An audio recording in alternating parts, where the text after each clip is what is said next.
වැඩත් එක්ක පොඩ්ඩක් අසුන්දරයි. අතර තිබුණු සමගිය දැන් නැහැ ගම. මොනද ඒ කරත් මිනිස්සෙක් ගෙදරකට වැඩි ලෝඩ් එකක් ඇද්දත් මුලින්ම කරන්නේ 119 ගහන එක.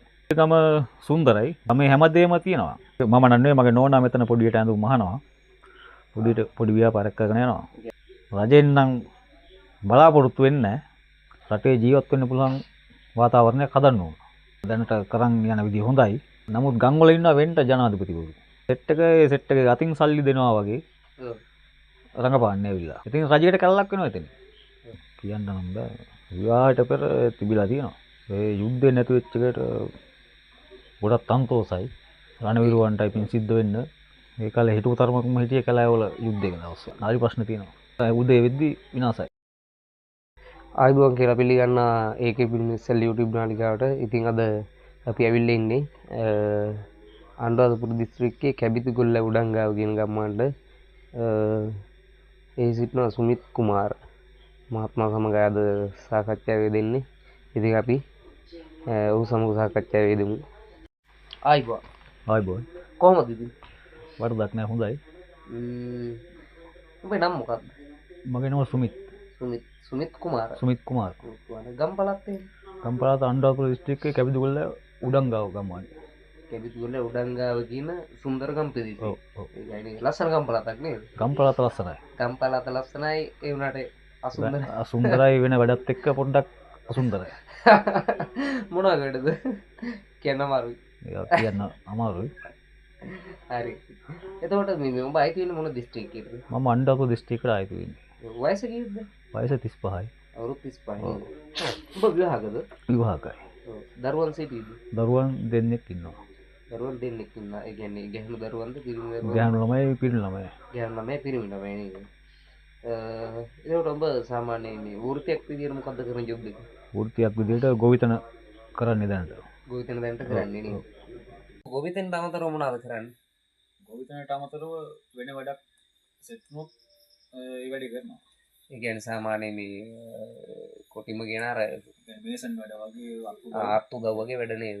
ඉතින් එහෙම වැඩ මේ දවස්වල තියෙනවා. මේ දවස්වල නම් වැඩ නැහැ මේ වර්ෂාපත් නැත් එක්ක වැඩ අඩුයි. දැන් මාස 2-3ක්ම එක දිගට වහිනවානේ. ඔව් මාස 2-3ක්ම වහිනවා. කොහොමද ඒක ආර්ථිකය ගැට ගහගන්නේ මේ ටික? ආර්ථිකේ හරිම අමාරුයි මේ දවස්වල. අමාරු නමුත් කරන්න දෙයක් නෑ දෙයට මුණ දෙන එහෙමද? දෙයට මුණ දෙන. හරිම ප්‍රශ්න තමයි ඉතින් ඒතකොට තියෙන්නේ නේ. ප්‍රශ්න තමයි. අරම කිව්වා මේ ගම සුන්දරයි ඒ වගේම ඒ සුන්දර කතාව ඊට පස්සේ අසුන්දර කතාව තියෙනවා ගම් වල කියන. ඇත්ත මොකද්ද? මෙහෙමයි. මේ අසුන්දර කතාව තමයි ඉස්සර තිබුණු සමගිය දැන් නැහැ ගම. ඒ කියන්නේ ඒක මුතුගම සමගිය දැන් ගම් වල නැහැ. නැහැ. ඒක ගිලිහිලා. මොන දේ කරත් මිනිස්සෙක් ගෙදරකට වැඩි ලෝඩ් එකක් ඇද්දත් මුලින්ම කරන්නේ 119 ගහන එක. හොඳ වැඩකට ඒ කියන්නේ ගෑත් දොරක් හදාගන්න හැරෙන් වැලි ටිකක් ගෙනාවත් ඒකටක් දාලා පොලිසියට තමයි දන්නවන්නේ. ඔව් පොලිසිය තමයි දන්නවන්නේ. ඊට අමතරව තව දේවල් වෙනවා ගම් වල.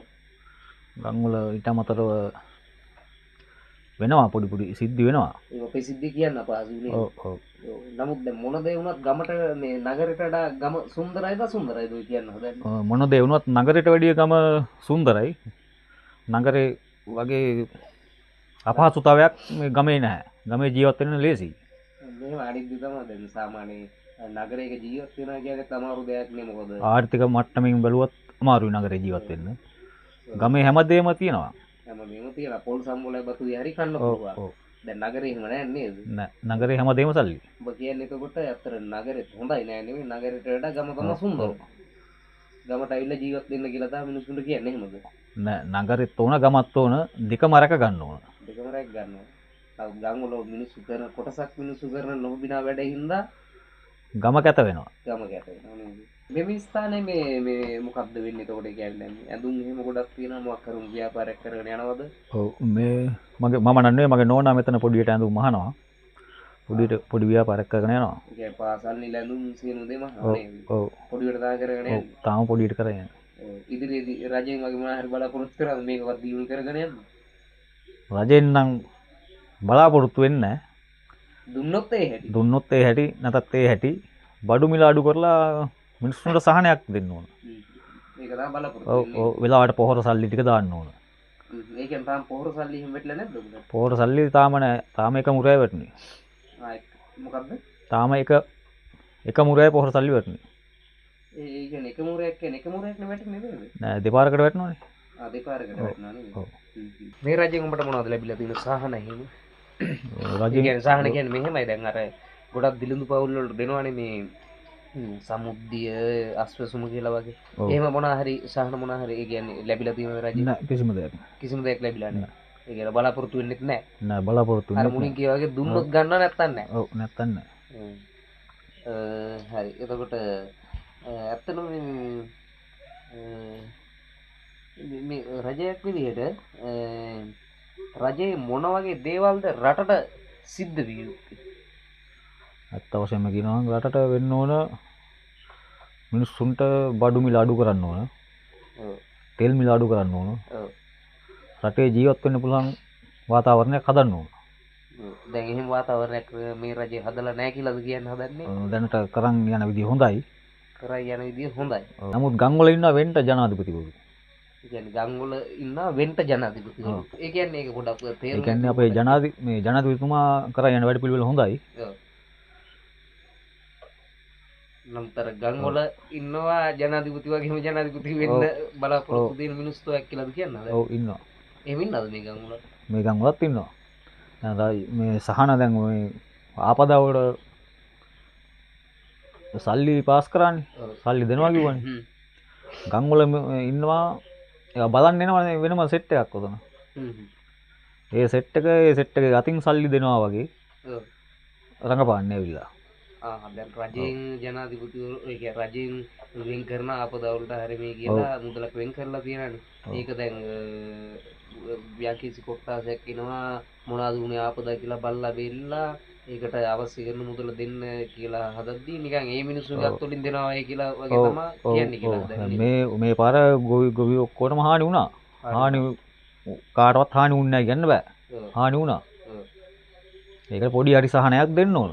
රජෙන් සහනේ දීලා තියෙනවා. රජෙන් දීලා තිනවා. ගම් වල ඉන්නවා කොට්ටාසයක් ඒ කට්ටිය දෙන්න දෙන්නේ නැහැ. ඉතින් රජයට කැලලක් වෙනවා එතන. ඒ කියන්නේ මෙන්න මේ හින්දා තමයි රජයක් කැඩෙන්නේ. රජයක් වැටෙන්නේ. වැටෙන්නේ. ඒකයි නේද? ඔබ ඒකට දැන් මොකද්ද කියලා තින්නේ? දැන් මේ වෙන දේවල් කරන්න එපා කියලා. එහෙම දේවල් කරන්න එපා. රජයෙන් පොඩ්ඩක් ඒක ගොවියන්ට ලැබෙනවද කියලා හොයා බලන්න කියලා තමයි මම කියන්නේ. ඒකත් ඒක. හරි ඉතින් ඒතකොට දැන් මම අහන්න හදන්නේ ඔබෙන් දැන් ඔබ ජොබ් එකක් මේ ඉස්සලා කරලම නැද්ද? ජොබ් එකක් කරා. මොකද්ද? ඇඟලුම් ශේෂ්ත්‍රය. ඇඟලුම් ශේෂ්ත්‍රයේ සයිඩ් එකේ තමයි වැඩ කරලා කියන ජොබ් එකක් නේද? කොහෙද? කොළඹ. කොළඹ. මොකක්ද ආයතන? නස්නාගම. ඒ ආයතනේ මේ මොන අංශද උඹ රැකියාව කරේ? මහුම් අංශේ නම කරේ. මහුම් අංශේ කියන්නේ ඕනම දෝක් මහන්න පුළුවන් එහෙමද? මහන්න පුළුවන්. දැන් ඒ දැන් ගාමට ජීවිතේ නැද්ද සාමාන්‍ය ඒ කියන්නේ අමතක වෙන සාමාන්‍ය කතා එහෙම. දැන් උඹගේ නෝනත් මම හිතන්නේ ගාමට ඉන්නේ නේද හම්බුනේ? ඔව්. සාමාන්‍ය අමතක නොවන සිදුවීම් එහෙම නැද්ද? මතක තියෙනවා. එක සිදුවීමක් මතකද කියන්න පුළුවන්ද? කියන්න නම් බෑ. පුද්ගලිකද? පුද්ගලිකයි. හරි හරි. හරි කියන්නේ අමතක නොවන සිදුවීම් තියනවලු මේවා කියන්න බෑ කියන්නේ හොර රහස් වැඩක් තියෙනවා ඉතින් මිනිස්සු අතරේ. ඒ මෙයාගෙත් එහෙම සිද්ධියක් තියෙන්නේ. එහෙනම් තමයි කියන්න කැමති නැති. දැන් උඹ අමතක නොවන සිදුවීම් තියෙනවා නමුත් ඒවා කියන්න කැමති නැහැ පුද්ගලික රහස් දේවල් තියෙන. හරි දැන් උඹ විවාහකයි කිව්වනේ. ඔව්. ඔව් දැන් උඹ විවාහයෙන් පෙර ආදර සම්බන්ධකම් තිබිලා තියෙනවද? විවාහයට පෙර තිබිලා තියෙනවා. මේ ප්‍රශ්නේ අහලා බේල් උත්තර දුන්නට සත ගෙදර ඉන්න පුළුවන් වේවිද? ඒක මොනවා වෙයිද දන්නේ නැහැ. ඊයා ගුටි ගන්න උනත් ලෑස්ති පිට තමයි ඉන්නේ නේද? ගුටි ගන්න වෙයිද දන්නේ නැහැ. උඹගේ බිරිඳ ගම්පලක් කොහෙද? අම්පාර. අම්පාර කොහෙද? අම්පාර මහවල. දැන් අර පහුගිය කාලේ මේ මම හිතලා අම්පාර පැත්තේ එහෙම ආපදාවෙන් ගොඩක් පීන ඉඩක් වුණා නේද? ඔව් ලක්ුණා. ඒකත් මම හිතන්නේ නායයන් එහෙම සිද්ධ වුණා සෑහෙන නේද? ඔව් සමහර පැතිවලට සිද්ධ වුණා. ඒකවල ඒ කියන්නේ දැන් ඔබ විවාහයෙන් ඉස්සර ආදර සම්බන්ධකම් ඕන තරම් තිබිලා තියෙනවා. නෑ ඕන තරම් තිබිලා නෑ. සාමාන්‍ය කීයක් කියලා තිබිලා තියෙනවා? එකක් වගේ තිබිලා තියෙනවා. පාසල් ප්‍රේමයක් තිබුණාද? පාසල් ප්‍රේමයක්.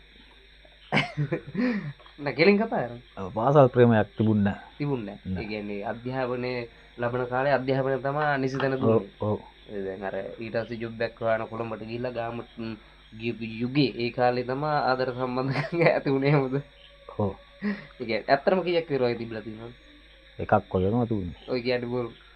උට වැඩි තිබ්බා නේද? නෑ එකයි හරි හරි. වැඩි උත්තර දෙන්න කැමති නෑ මොකද මේ අර මුලින් කියාගෙන මොනවා වෙයිද දන්න ඔය ප්‍රශ්නට උත්තර දෙන්න ගෙදරින් අද.